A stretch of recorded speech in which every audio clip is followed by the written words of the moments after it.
Hi అండి అందరికీ welcome back to my channel all in one Mokshith vlogs. అందరు ఎలా ఉన్నారు? బాగున్నారా? మేము కూడా చాలా చాలా బాగున్నాము. చాలా రోజులు అయిపోయింది కదా నేను కుకింగ్ వీడియోస్ చేసి. ఈరోజు చాలా రోజుల తర్వాత కుకింగ్ వీడియో చేస్తున్నాను అనమాట. ఈ వీడియో వచ్చేసి ఏంటంటే సింపుల్గా కొబ్బరి పాలతో చికెన్ కర్రీ అనమాట. మామూలుగా రెగ్యులర్గా చికెన్ కర్రీ అంటే ఎప్పుడు ఒకేలా చేస్తూ ఉంటారు కదా, కానీ అలా చేస్తే బోర్ కొడుతూ ఉంటుంది. ఎప్పుడు ఒకేలా కాకుండా ఇలా కొబ్బరి పాలు వేసి చికెన్ కర్రీ చేయండి. ప్లెయిన్ రైస్కైనా, ఇలా బిర్యానీ రైస్కైనా, చపాతీకైనా, పూరీకైనా, గారెల్లోకైనా ఎంతో టేస్టీగా ఉంటుంది. ఒకసారి చేశారంటే మళ్ళీ మళ్ళీ ఇలాగే చేస్తారు, అడిగి మరీ చేసుకుంటారు, అంత కమ్మగా ఉంటుంది. ఎక్కువ మసాలాలు ఏమి వేయకుండా చిక్కటి కొబ్బరి పాలతో ఇలా చిక్కటి గ్రేవీగా చికెన్ కర్రీ చేశారంటే మీరు చాలా చాలా బాగుంటుంది. నేనైతే ఇక్కడ దీనికి కాంబినేషన్గా ఇలా ప్లెయిన్ బిర్యానీ రైస్ చేశాను. ఇలా వేడి వేడి రైస్లో చికెన్ కర్రీ కలుపుకొని తింటుంటే అసలు ఏమన్నా టేస్ట్ చాలా చాలా బాగుందన్నమాట. ఇప్పుడు ప్రాసెస్ ఏంటో అనేది చూసేద్దాము. ముందైతే ఈ కర్రీ చేసుకోవడానికి ఇలా ఒక హాఫ్ చిప్ప కొబ్బరిని అయితే ఇలా చిన్న చిన్న పీసెస్గా కట్ చేసుకొని ఒకసారి వాష్ చేసేసుకోవాలి. తర్వాత మిక్సీ జార్ తీసుకొని ముందుగా మనం వాష్ చేసి పెట్టుకున్న కొబ్బరి ముక్కల్ని యాడ్ చేసుకోవాలి.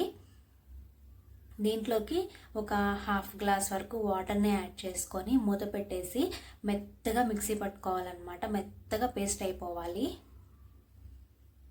చూసారు కదా, ఇలా మెత్తగా పేస్ట్ లాగా మిక్సీ పట్టేసుకోవాలి. ఇప్పుడు ఒక బౌల్ తీసుకొని ఏదైనా స్ట్రైనర్ తీసుకొని మనం ఈ కొబ్బరి పేస్ట్ని వడగొట్టుకోవాలన్నమాట. కొబ్బరి పాలు అనేది వస్తాయి, చిక్కగా ఉంటుందన్నమాట. కొబ్బరి పాలు రెడీ అయిపోతాయి. చూసారు కదా, నేనైతే ఇక్కడ ఈ కొబ్బరి పేస్ట్ అంతా కూడా ఇలా వడబోసేస్తున్నాను. నార్మల్గా కొబ్బరి పాలతో రైస్ చేస్తాం కదా, అది కూడా చాలా బాగుంటుంది. అలాగే ఈ కొబ్బరి పాలతో చికెన్ కర్రీ కూడా చాలా చాలా టేస్టీగా ఉంటుంది అన్నమాట. నాకైతే అన్ని కొబ్బరి పాలు అయితే వచ్చినాయి అన్నమాట. ఇప్పుడు కొబ్బరి పాలు తీసుకున్నాం కదా, పక్కన పెట్టేసుకోవాలి. ఇప్పుడు ముందుగా చికెన్ని ఇలా 2 టైమ్స్ వాష్ చేసుకొని పక్కన పెట్టుకోవాలి. తర్వాత స్టవ్ మీద ఇలా ప్యాన్ పెట్టుకొని కర్రీకి సరిపడినంత ఆయిల్ని యాడ్ చేసుకోవాలి. ఆయిల్ వేడైన తర్వాత ఇలా కట్ చేసి పెట్టుకున్న ఆనియన్స్ అలాగే పచ్చిమిర్చిని కూడా యాడ్ చేసుకొని మిక్స్ చేసుకుంటూ ఆనియన్స్ అనేవి మంచి కలర్ వచ్చేంత వరకు ఫ్రై చేసుకోవాలి.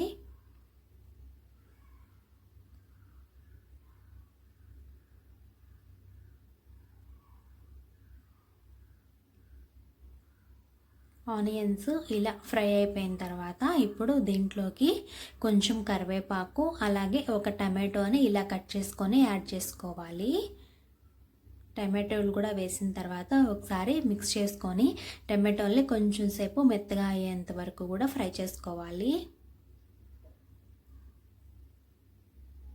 టమాటోలు కూడా ఇలా మెత్తగా అవుతున్నప్పుడు ఇప్పుడు దీంట్లోకి ఒక 2 స్పూన్స్ వరకు అల్లం వెల్లుల్లి పేస్ట్ని యాడ్ చేసుకోవాలి. అల్లం వెల్లుల్లి పేస్ట్ యాడ్ చేసిన తర్వాత మిక్స్ చేసుకొని పచ్చివాసన పోయేదాకా ఫ్రై చేసుకోవాలి. ఇప్పుడు అల్లం వెల్లుల్లి పేస్ట్ అలాగే టమాటోలు మొత్తం చక్కగా ఫ్రై అయిపోయిన తర్వాత ఇప్పుడు దీంట్లోకి ముందుగా మనం క్లీన్ చేసి పెట్టుకున్న చికెన్ని కూడా యాడ్ చేసుకోవాలి.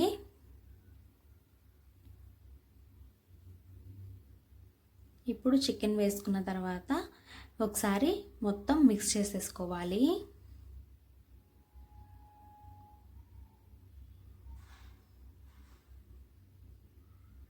ఇలా మిక్స్ చేసుకున్న తర్వాత మూత పెట్టేసేసి లో ఫ్లేమ్లో చికెన్ని కొంచెం సేపు ఉడికించుకోవాలి. చికెన్ ఇలా ఉడుకుతున్నప్పుడు ఇప్పుడు దీంట్లోకి కొంచెం పసుపు అలాగే కొంచెం సాల్ట్ అన్నమాట, అంటే కర్రీకి సరిపడినంత సాల్ట్ని యాడ్ చేసుకోవాలి. ఇలా యాడ్ చేసేసుకొని ఈ రెండింటిని కూడా మిక్స్ చేసేసుకోవాలి. ఇలా మిక్స్ చేసిన తర్వాత మూత పెట్టేసి ఇంకొంచెం సేపు ఫ్రై చేసుకోవాలి. చూసారు కదా, వాటర్ అంతా చక్కగా రిలీజ్ అయ్యాయి చికెన్లోవి. ఇప్పుడు దీంట్లోకి కర్రీకి సరిపడినంత కారంని యాడ్ చేసుకోవాలి. నేనైతే ఇక్కడ 1.5 స్పూన్ అయితే కారం యాడ్ చేస్తున్నాను. ఈ కారం యాడ్ చేసిన తర్వాత ఒకసారి మిక్స్ చేసేసుకొని కారం కూడా పచ్చివాసన పోయేదాకా కారంని ఫ్రై చేసుకోవాలి.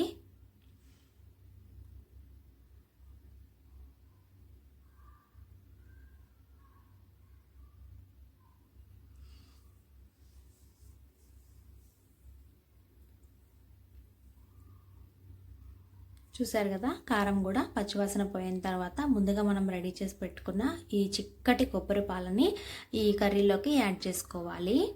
ఇలా యాడ్ చేసుకున్న తర్వాత ఇప్పుడు దీనిని కూడా మిక్స్ చేసేసుకోవాలి. సాల్ట్ సరిపోయిందా లేదో ఒకసారి చెక్ చేసుకొని, చాలకపోతే కొంచెం సాల్ట్ని యాడ్ చేసుకొని ఇలా మిక్స్ చేసేసి మూత పెట్టేసి లో ఫ్లేమ్లో చికెన్ని ఇంకొంచెం సేపు గ్రేవీ దగ్గరగా అయ్యేంత వరకు ఉడికించుకోవాలి. చూసారు కదా, ఇలా ఉడికిన తర్వాత ఇప్పుడు దీంట్లోకి 1 స్పూన్ వరకు చికెన్ మసాలాని యాడ్ చేసుకోవాలి. తర్వాత పుదీనా అలాగే కొత్తిమీరను కూడా యాడ్ చేసుకొని బాగా మిక్స్ చేసుకోవాలి.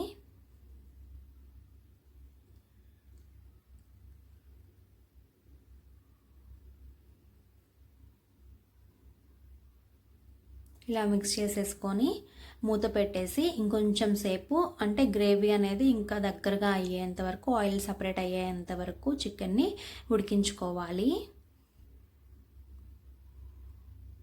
చూసారు కదా, ఇక్కడైతే చక్కగా ఆయిల్ సపరేట్ అయ్యి గ్రేవీ దగ్గరగా అవుతుందన్నమాట.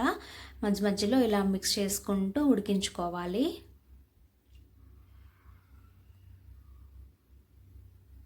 ఫైనల్గా చూడండి, ఆయిల్ అంతా చక్కగా సపరేట్ అయిపోయి గ్రేవీ కూడా మనకి కావలసిన కన్సిస్టెన్సీలో చక్కగా రెడీ అయిపోయింది అనమాట. ఇలా ఉంటే రైస్లోకైనా చపాతీలోకైనా బిర్యానీలోకైనా చాలా చాలా టేస్టీగా ఉంటుంది. చూసారు కదా, ఇలా అయితే చికెన్ కర్రీ రెడీ అయిపోయింది. ఇప్పుడు స్టవ్ ఆఫ్ చేసేసుకుని వేడి వేడిగా రైస్లోకి బిర్యానీలోకైనా దేంట్లోకైనా సర్వ్ చేసుకుంటే కమ్మగా ఉంటుంది. ఇలా ఒకసారి మీరు కూడా నేను చెప్పిన ప్రాసెస్లో ఈ చికెన్ కొబ్బరి పాల కర్రీని అయితే ట్రై చేయండి. చాలా చాలా యమ్మీగా ఉంటుంది. నేనైతే ఇక్కడ కాంబినేషన్గా ఇలా ప్లెయిన్ బిర్యానీ రైస్ చేశాను. దీని కాంబినేషన్ అయితే ఈ కొబ్బరి పాల చికెన్ కర్రీ మాత్రం అసలు చాలా చాలా బాగుందండి. ఓకే అండి, ఈ వీడియో అయితే మీకు నచ్చిందనే అనుకుంటున్నాను. మీకు నచ్చితే ఖచ్చితంగా లైక్ చేసి ఛానల్ని కూడా సబ్స్క్రైబ్ చేసుకోండి. తక్కువ టైంలో కూడా అయిపోతుందండి ఈ కర్రీ. ఎక్కువ మసాలాలు ఏం వేయకుండా ఇలా సింపుల్గా చేసేయవచ్చు. పిల్లలు అందరూ కూడా, ఫ్యామిలీ అందరూ చాలా ఇష్టంగా తినే కర్రీ అనమాట ఇది.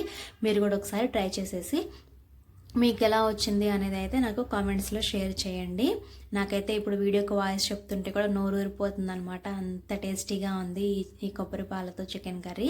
మీరు కూడా ఒకసారి ట్రై చేసేయండి. ఓకే అండి, ఈ వీడియో అయితే ఇక్కడితో ఎండ్ చేస్తున్నాను. ఇంకొక కుకింగ్ వీడియోతో మళ్ళీ కలుద్దాము. అంతవరకు అందరికీ బాయ్ బాయ్. Thank you.